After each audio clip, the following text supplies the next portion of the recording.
อ่อนเดแล้วก็มือก็ฟ้อนเด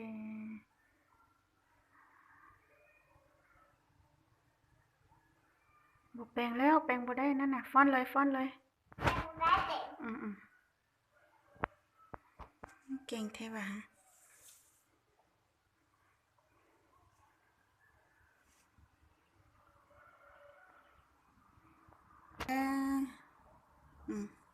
โอ้ได้แล้วฟ้อนเดแอลออนไก่น้อยเบิ่งลูกฟ้อนเดแอลออนเดไก่น้อยว่าอู้อันน่ะเก่งแท้ว่า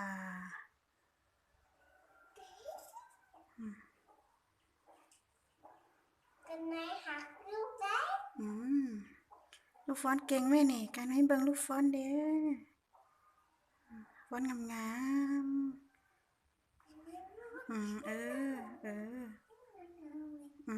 นั่นล่ะ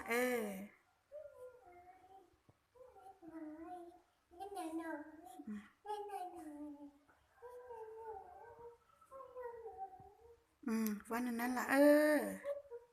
หมุนไปหมุนมาหั่นล่ะ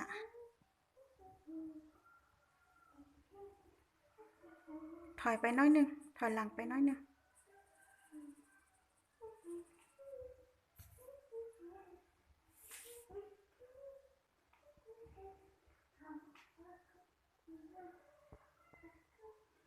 หันหน้ามาเด้หันมาหาแม่เด้ฟ้อนงามๆ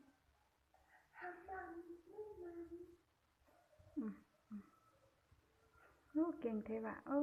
ลูกสาวไผวะหึลูกสาวของไผวะหึเก่งที่สุดเลย